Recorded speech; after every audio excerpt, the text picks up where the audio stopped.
Line मारने वाली बहू। रश्मि अपने कॉलेज की बहुत फेमस लड़की है। कॉलेज का ऐसा कोई भी आदमी, चाहे छोटा हो या बड़ा, उसे अच्छे से पहचानता है। रश्मि हर लड़की को लाइन मारती रहती है। उसकी नजर लड़के पर ही रहती है। लड़के उससे डरते हैं और उसे देखते ही भाग जाते हैं। इस सब के कारण उसकी शादी भी नहीं हो रही होती है। एक रोज कमल दुखी होकर रश्मि से कहती है, अब तो ये सब छोड़ दे मेरी माँ। अब क्या जिंदगी भर यहीं बैठी रहेगी? मेरे कलेजे पर सांप लौटते हैं जब कोई कहता है कि तेरी बेटी लाइन बाज है। मम्मा, अब क्या मैं अपनी जिंदगी भी नहीं जीऊं? मैं इतनी खूबसूरत हूँ कि लड़के मेरी तरफ आकर खुद रुक जाते हैं। इसमें मेरी क्या गलती है? मैं इतनी सुंदर हूँ, मैं क्या करूँ? अरे भाग्य फूटे हैं मेरे। लगता है तेरी शादी देखे बिना ही मर जाऊंगी मैं। इधर कमला रश्मि को लेकर परेशान रहती है। उधर पूनम गट्टू के मोटापे के कारण परेशान रहती है। उसके मोटापे के कारण सारी लड़कियां उसे रिजेक्ट कर देती है। मेरा गट्टू कब दूल्हा बनेगा? उसके सर सहरा कब बंधेगा? राम जी, मुझे इसी दिन का इंतजार कब से है। एक प्यारी सी बहू दे दे जिसके आने से मेरे घर में रोशनी छा जाए। कमला रश्मि के लिए लड़के देख देख कर थक जाती है। जो कोई रश्मि को देखने आता है उसे रिजेक्ट करके चला जाता है, या फिर कुछ दिनों तक डेट करके इस रिश्ते के लिए मना कर देता है। एक रोज कमला को रवि के बारे में पता चलता है। तब वो राकेश से कहती है, गट्टू को अपनी रश्मि के लिए फाइनल कर देते हैं। मोटा है तो क्या हुआ, शादी तो हो जाएगी। वैसे भी रश्मि से कोई शादी नहीं करेगा। आप ना आज ही गट्टू के घर वालों से बात कीजिए।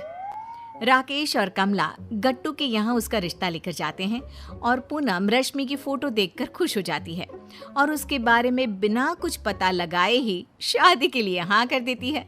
गट्टू और रश्मि की शादी तय हो जाती है। जल्द ही शादी का दिन आ जाता है। गट्टू और रश्मि फेरे पर बैठे होते हैं और रश्मि अपनी हरकतों से मजबूर कैमरामैन को आंख मारने लगती है। कैमरामैन शर्म से लाल पीला हो जाता है। अगर किसी से कहूँगा तो सब मुझे ही गलत समझेंगे। कहीं मेरी धुलाई ना हो जाए। किसी भी तरह यहाँ से निकल जाता हूँ मैं। कैमरामैन के बाद रश्मि पंडित जी को लाइन मारने लगती है। उसकी ओर इशारे भी करती है। पंडित जी घबराकर जल्दी जल्दी मंत्र पढ़ने लगता है और गट्टू ये सब देख लेता है लेकिन नजरअंदाज कर देता है। फेरे पूरे होते हैं और रश्मि गट्टू के घर चली जाती है। सभी रश्मि को देख फूले नहीं समाते। अरे बहुत चांद का टुकड़ा लग रही है। अंधेरे में भी उजाला कर दे।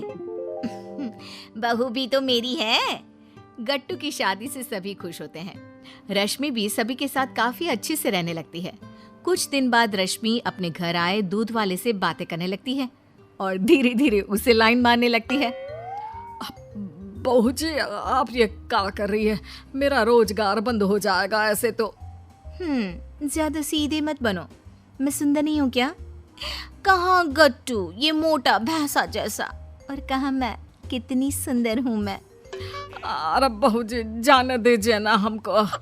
दूध वाला रश्मि से हाथ छुड़ाकर भाग जाता है और अगले दिन से आना बंद कर देता है। कुछ दिनों बाद रश्मि अपने घर के नौकर नट्टू के पीछे पड़ जाती है और उसे लाइन मारने लगती है। नट्टू रश्मि से डर डर कर रहने लगता है। रश्मि एक दिन उसे भी दूध वाले की तरफ पकड़ लेती है। मेरी सुंदरता के लोग कायल हैं और तुम मुझसे भाग रहे हो। मेरी तारीफ करो ना। अरे बहू जी, ये सब हम नहीं कर सकत। ये सब सुनने से पहले हमारे कान बहरे क्यों नहीं हो गए? अरे गट्टू बाबा को हमने अपने बेटे की तरह माना है। नौकर वहां से चला जाता है और वापस नहीं आता। पूनम को कुछ समझ में नहीं आता कि ये सब लोग एक एक करके उसके यहाँ काम क्यों छोड़ रहे हैं। एक दिन पूनम की नजर रश्मि पर पड़ती है, जो घर की छत पर खड़े पड़ोस के लड़के को लाइन मार रही होती है। और ये देखकर पूनम की आंखें फटी रह जाती है और वो अपना माथा पकड़ लेती है। कहीं इसी सब के कारण इतने पुराने नट्टू भाई घर छोड़कर तो नहीं चले गए। मुझे दूध वाले से पता लगाना पड़ेगा कि आखिर बात क्या हुई। पूनम अब पूरे वक्त रश्मि की हरकतों पर नजर गड़ाए रखती है और उसे पता चल जाता है कि रश्मि के कारण ही सभी ने काम छोड़ा है। अब मेरे गट्टू का क्या होगा? वो तो किसी को कुछ बता भी नहीं सकता। ये डायन मेरे घर को निगल जाएगी। पूनम नौकर नट्टू के घर जाती है। नट्टू भाई, आपको अपने घर वापस आना होगा। मेरी मदद करनी होगी रश्मि को सुधारने में। मालकिन, हमको लगा कि आप भी हम काहे गलत समझेंगी, इसीलिए हम चुपचाप चले आए।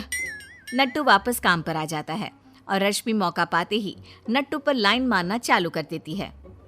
अच्छा, तो वापस आना ही पड़ा ना? अब कहाँ जाएंगे बचकर आप? मैं इतनी सुंदर हूँ, क्या करूँ मैं? अरे बहू रानी, तुमने तो हमरे सब्र का बांध ही तोड़ दिया है। नट्टू रश्मि को उठाकर एक कमरे में ले जाता है और कमरा बंद कर लेता है।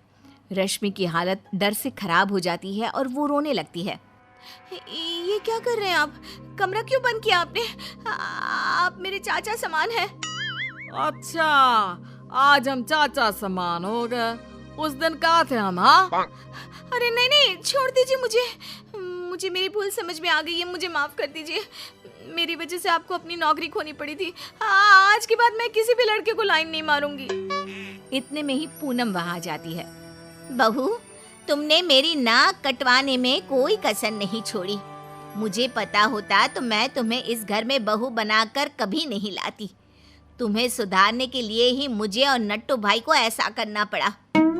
रश्मि रो रो कर पूनम के पैरों पर गिरकर माफी मांगने लगती है। मुझे समझ में आ गया है कि एक लड़की की इज्जत क्या होती है। मुझे माफ कर दीजिए मम्मी जी और नट्टू काका। देर आए दुरुस्त आए। तुझे अकल आ गई वही काफी है।